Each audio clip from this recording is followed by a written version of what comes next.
தமிழகத்திற்கு எத்தனையோ சிறப்புகள் உண்டு. அதில் ஒவ்வொரு ஊரிலும் உள்ள வானளாவிய கோபுரங்களும் கோயில்களும் முக்கியமானவை.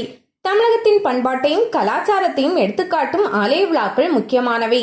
அவற்றில் மிக பிரசித்தி பெற்ற விழாக்களில் ஒன்றுதான் சித்திரையில் அழகர் பெருவிழா. ஆண்டுதோறும் மதுரையில் நடைபெறும் சித்திரை திருவிழாவின் முக்கிய நிகழ்வான கள்ளழகர் வைகை ஆற்றில் இறங்குதல் நிகழ்வு பல்லாயிரக்கணக்கானோரை ஈர்க்கிறது. இந்த சித்திரை திருவிழாவை பற்றிய பல்வேறு தகவல்களை இந்த தொகுப்பில் காண்போம். வைகை நதியின் சிறப்பு. சித்திரை விழாவில் 3 சிறப்புகள் உண்டு. ஒன்று மதுரை, இரண்டாவது அழகர் மலை, மூன்றாவது வைகை நதி. வைகை நதிக்கு ஏன் அந்த பெயர் வந்தது? மீனாட்சி அம்மனின் திருமணத்திற்கு வந்த குண்டோதரன் என்ற அசுரன் தாகத்தால் சிவனை வேண்டினான். அப்போது சிவபெருமான் வை கை என்று குண்டோதரனுக்கு உத்தரவிட வைகை பிறந்ததாக புராணங்கள் சொல்கின்றன. அற்புதமான ஆறு வைகை. தமிழகத்திலேயே உற்பத்தியாகி இங்கேயே கடல் சேர்க்கிற வைகை ஆற்றின் நீளம் 258 கிலோமீட்டர் ஆகும். இது தமிழகத்தின் 4வது பெரிய ஆறு ஆகும். மேற்கு தொடர்ச்சி மலைதான் வைகை உற்பத்தியாகிற இடம். வருசநாடு மேகமலை பகுதிதான் வைகையின் புறப்பிடம். கடல் மட்டத்திலிருந்து 5333 அடி உயரத்தில் இருக்கிற மேகமலையில் உள்ள ஒரு சிகரமான வெள்ளிமலையில் தான் அது உற்பத்தியாகிறது. சுருளியாறு, தேனியாறு, வரட்டாறு, வராக நதி, மஞ்சளாறு, நாகலாறு, மருத நதி, சிறுமலையாறு, சாத்தையாறு முதலியவை வைகையின் துணை ஆறுகளாகும். பழனி மலையில் உற்பத்தியாகும் வராக நதி கொடைக்கானல் மலையிலிருந்து வரும் பாம்பாற்றுடன் இணைந்து தேனிக்கு கிழக்கே குன்னூருக்கு தெற்கில் வைகையுடன் கலக்கிறது. பின்னர் முல்லையாறாக பயணிக்கிறது. இவ்வாறு பயணிக்கும் பொழுது சுருளியாறு இதனுடன் கலக்கிறது. பின்னர் வள்ளல் நதி என்று சொல்லப்படும் வருச நாட்டு பள்ளத்தாக்கிலிருந்து உருவாகும் வள்ளல் நதியுடன் கலந்து வைகை ஆறாக வைகை அணையை சென்று அடைகிறது. வைகையின் கடலை அடையவில்லை. பெரும்பாலும் ஆறுகள் மலைகளில் தோன்றி சமவெளிகளில் பாய்ந்து கடலை அடையும். ஆனால் வைகை கடலை அடையாத ஆறு.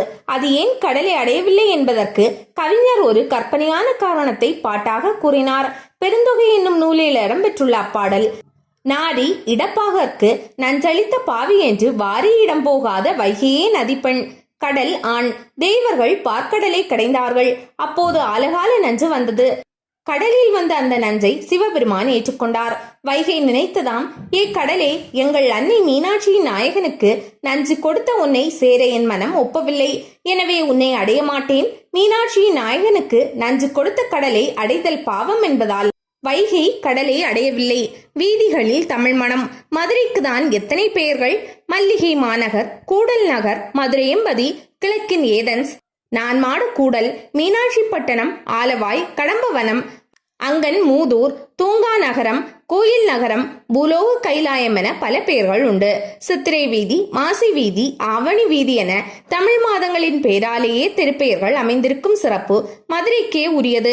மாடக்குளம், ஆத்திக்குளம், கரிசல் குளம் என நீர்நிலைகளின் பெயராலேயே கிராமங்களுக்கு பெயரை வைத்து நீருக்கு மரியாதை செய்யும் வழக்கமும் அதிகம். ஆற்றை பார்த்தாயா, எம் அழகரை பார்த்தாயா. மதுரை என்றாலே விழாக்களின் நகரம் என்று சொல்வார்கள். வருடம் முழுக்க ஏதேனும் ஒரு விழா நடந்து கொண்டே இருக்கும். அப்படி நிகழ்கின்ற விழாக்களில் மிக மிக முக்கியமான விழா மதுரை மீனாட்சி அம்மன் கோவில் விழா மற்றும் அழகர் வைகை ஆற்றில் இறங்கும் விழா. அழகர் ஆற்றில் இறங்குவதை காண்பதற்கு உலகமெங்கும் இருந்து லட்சக்கணக்கான மக்கள் கூடுவார்கள். ஆற்றை பார்த்தாயா, எம் அழகரை பார்த்தாயா என்கின்ற கூற்று இந்த விழாவின் சிறப்பினை எடுத்துரைக்கும். பெண்ணை பார்த்தால் மீனாட்சி, ஆணை பார்த்தால் அழகர். மதுரை என்றாலே மீனாட்சி பேரும் அழகர் பேரும் பிரசித்தம். மேலூர் அழகர் கோயில் பக்கம் வீட்டில் ஒரு அழகர் இருப்பார். மதுரை மற்றும் சுற்றியுள்ள ஊர்களிலிருந்து குடும்பத்துடன் சித்திரை திருவிழாவிற்கு புறப்பட்டு வந்து சேர்வார்கள். வைகை ஆற்றில் அழகர் இறங்கும் திருவிழாவில் அழகருக்கு 1000 பாட்டு இருந்தாலும் வராறு வராறு அழகர் வராறு பாட்டுதான் ஊரில் எந்த பக்கம் திரும்பினாலும் கேட்கும். அழகர் மலை. மதுரையின் சிறப்பையும் வைகையின் சிறப்பையும் பார்த்த நாம் மதுரை வந்து சித்திரை முழு நிலா நாளில் ஆற்றில் இறங்கும் அழகரின் சிறப்பையும் அவர் நின்று அருள் புரியும் அழகர் மலையின் சிறப்பையும் அறிய வேண்டும். அழகர் கோயில் 108 வைணவ திருத்தலங்களில் ஒன்று. இதற்கு வைணவத்தில் திருமாலிருஞ்சோலை என்கின்ற திருநாமம் உண்டு.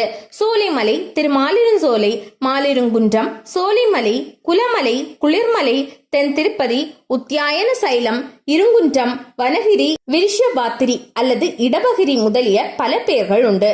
இது கிழக்கு மேற்காக 18 கிலோமீட்டர் நீளமும் 320 மீட்டர் உயரமும் உடையது. அதிலிருந்து பல சிறிய மலைகள் நாலா பக்கமும் பிரிந்து போகின்றன. ஆழ்வார்களால் பாடல் பெற்ற அழகர் மலை.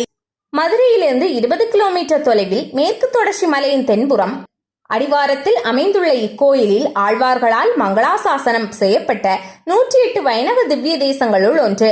பல வகை மரங்களும் செடிகளும் கொடிகளும் மிகவும் நெருக்கமாக வளர்ந்து பச்சை பசேலென கண்ணுக்கு குளிர்ச்சியாக காட்சி தரும் இப்பகுதியில் இயற்கையாகவே சோலைகள் பல அமைந்திருக்கின்றன.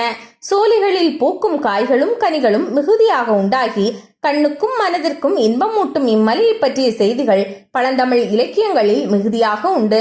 சைவ வைணவ ஒற்றுமைக்கு ஒரு பெயர். சுவாரஸ்யமாக இன்னொரு செய்தி, திருமாலின் இருப்பிடமான வைகுண்டத்தின் வையையும் சிவபெருமானின் இருப்பிடமான கைலாயத்தின் கையும் இணைந்து சங்கர நாராயணர்களின் இருப்பிடமான தீர்த்தமாக வைகை அமைகிறது. வைகுதல், தங்குதல், நிலைப்பெறுதல் என்ற ஒரு பொருளும் உண்டு. சமயம் தமிழ் சேர்ந்ததால் மதுரையில் சமயமும் தமிழும் சேர்ந்து நிலைப்பெற செய்வதால் வைகை என்று பெயர். அவள் வைகுவதால் வைகையும் ஆகிறாள் என்பார்கள் சான்றோர்கள். வைகைக்கு வேகவதி என்ற பெயரும் உண்டு. தமிழ் இலக்கியத்தில் வெகுவாக வைகை புகழப்பட்டுள்ளது. வையை என்னும் பொய்யா குலக்கொடி ஆற்று பெருங்கற்று அடிசுடும் நாட்களிலும் ஊற்று பெருங்கால் உலகூட்டும் வையை என்பன போன்ற தொடர்கள் வைகை நதியின் பெருமையை சொல்லும். சிவபெருமானின் திருவிளையாடல்கள் வைகை ஆற்றங்கரையில் நிகழ்ந்ததாக கூறுவார். வடமொழி நூல்கள் வைகையை கிருதமாலா நதி என்று குறிக்கின்றன. 2000 ஆண்டுக்கு மேற்பட்ட பழமை. சிலப்பதிகார ஆசிரியர் விண்ணோர் ஏத்தும் வியத்தகு மரபில் புண்ணிய சரவணம் பவகாரணியோடு இட்ட சித்தி என்னும் பெயர் போகி விட்டு நீங்கா விளங்கிய பொய்கை முட்டா சிறப்பின் 3 ஆங்கு என்று 3 பொய்கைகள் இருப்பதாகவும் கூறுகிறார். ஆனால் நாம் அறிந்தது நூபுர கங்கை என அழைக்கப்படும் ஒரே ஒரு பொய்கை. இதன் மூலம் சிலப்பதிகாரத்திற்கு முன்பே அழகர் கோயில் அமைக்கப்பட்டது என தெரிய வருகிறது.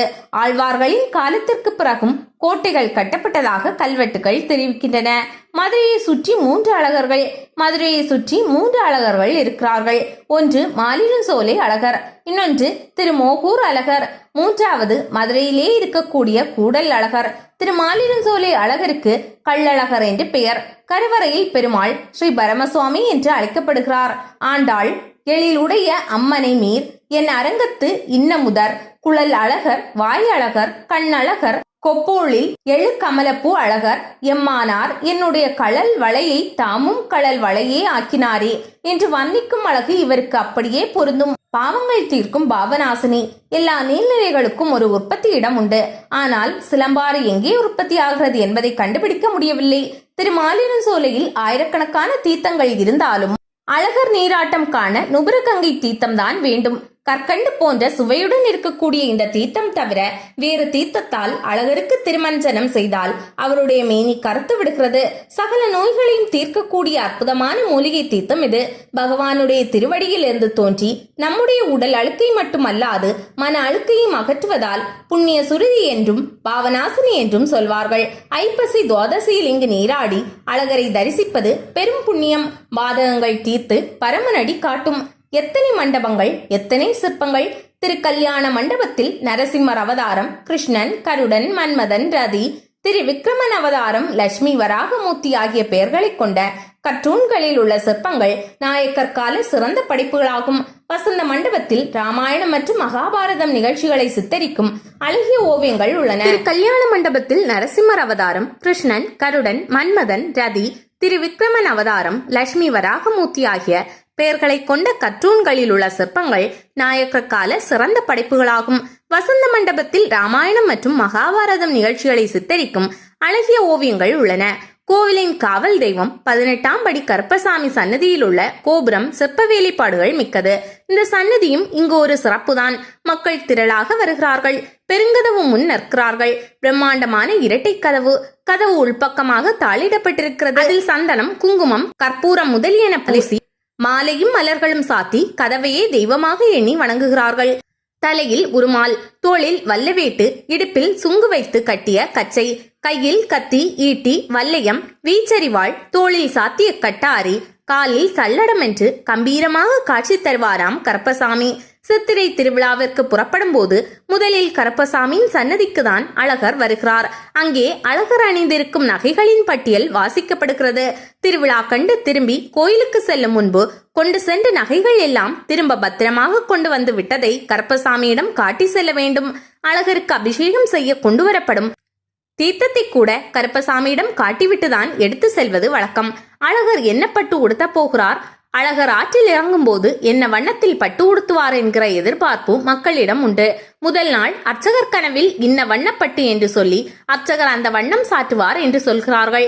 இன்னொரு விதமாகவும் அழகரின் பட்டு தேர்ந்தெடுக்கப்படுகிறது. அழகருக்கான ஆடைகள், அலங்கார பொருட்கள் அனைத்தும் ஒரு பெரிய மரப்பெட்டியில் இருக்கும். இந்த பெட்டிக்குள் சிவப்பு, வெள்ளை, பச்சை, மஞ்சள், ஊதா என பல வண்ணங்களில் பட்டுப்புடவைகள் இருக்கும்.